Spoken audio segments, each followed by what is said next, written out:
Soudan 0-0 Sénégal, un nul prévisible, les choix de Pape Thiaw interrogent. Le Sénégal a concédé un match nul frustrant et sans éclat face au Soudan, 0-0, dans le cadre de la 5e journée des éliminatoires de la Coupe du Monde 2026. Un résultat qui, bien que mathématiquement encore sans conséquences graves pour le classement, soulève de nombreuses interrogations quant aux choix tactiques et aux orientations du sélectionneur Pape Thiaw. Alors que les Lions de la Teranga affichaient l'ambition de dominer leur groupe et de sécuriser rapidement leur qualification, ils ont buté sur une formation soudanaise modeste, mais disciplinée, regroupée derrière, et déterminée à jouer sur la patience et la faille mentale de l'adversaire. Un plan simple, connu à l'avance, mais redoutablement efficace. Un plan de jeu mal anticipé? Le premier reproche adressé au staff sénégalais est celui de l'anticipation tactique. Il était évident que le Soudan n'allait pas ouvrir le jeu, encore moins prendre des risques face à un adversaire techniquement supérieur. Tout indiquait un bloc bas, un repli défensif massif, et une volonté d'attendre les contre-attaques.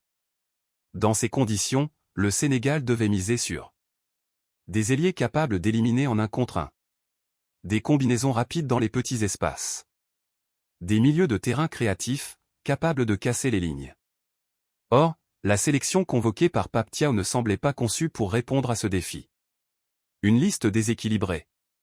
Trop de milieux défensifs, pas assez de créateurs. Dans sa liste de 26 joueurs, le sélectionneur a convoqué 7 milieux défensifs ou profils très proches, Idrissa Gana Gueye, Pape Gueye, Pape Matar Sarr, Dion Lopi, Cheikh Niasse, Pathé Ciss, Lamine Camara. Des joueurs solides, certes, mais trop similaires dans leur style de jeu. Où sont les créateurs? Les techniciens capables de casser les lignes par la passe ou la percussion?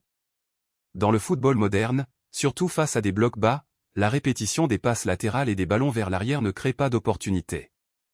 Il faut de l'audace, de la verticalité, et surtout des joueurs capables de provoquer.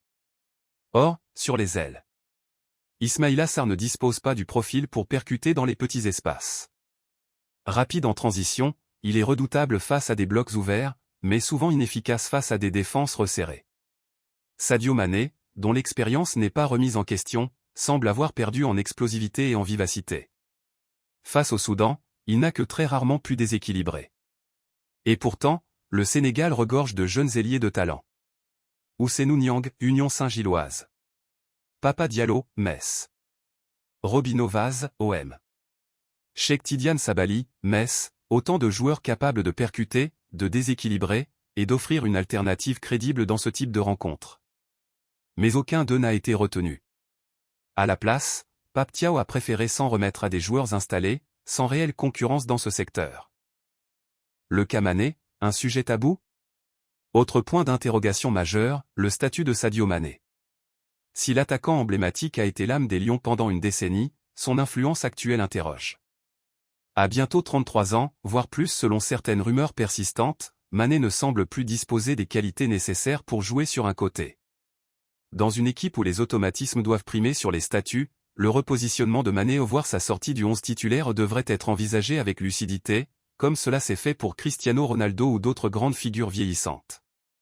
Le football n'a pas de mémoire, il vit dans le présent. Une stratégie défensive dans un match à gagner? Enfin, plusieurs observateurs pointent un manque de prise de risque tactique. Le Sénégal, avec son statut, son effectif, et ses ambitions, se doit d'imposer son jeu dans ce type de rencontre. Laisser Sadio Mané et Ismaïla Sarr isolés sur les ailes, sans soutien de latéraux offensifs ou de combinaisons dans l'axe, était une erreur de lecture du jeu adverse. Nampalys Mendy, par exemple, aurait pu être une pièce clé dans ce match. Sa qualité de relance, sa lecture du jeu, sa capacité à casser les lignes par la passe manquent cruellement au milieu. Le laisser hors du groupe alors qu'il a été décisif à la CAN 2022, et face au Brésil, est une décision difficile à justifier. Conclusion, un nul révélateur de failles à corriger. Ce 0-0 face au Soudan ne signe pas encore une crise, mais il met en lumière des failles profondes. Un manque de variété tactique. Des choix de joueurs discutables. Une gestion de groupe où les statuts semblent primer sur la performance. Pape Thiaw a voulu composer une équipe solide. Mais dans un football de plus en plus exigeant, la solidité seule ne suffit pas. Il faut de la créativité, de la prise de risque, de la jeunesse et de la fraîcheur. Le sélectionneur national a désormais une pression supplémentaire sur les épaules. Face à la Gambie, il devra prouver qu'il peut apprendre de ses erreurs, et surtout, qu'il peut faire les choix justes même quand ils sont impopulaires.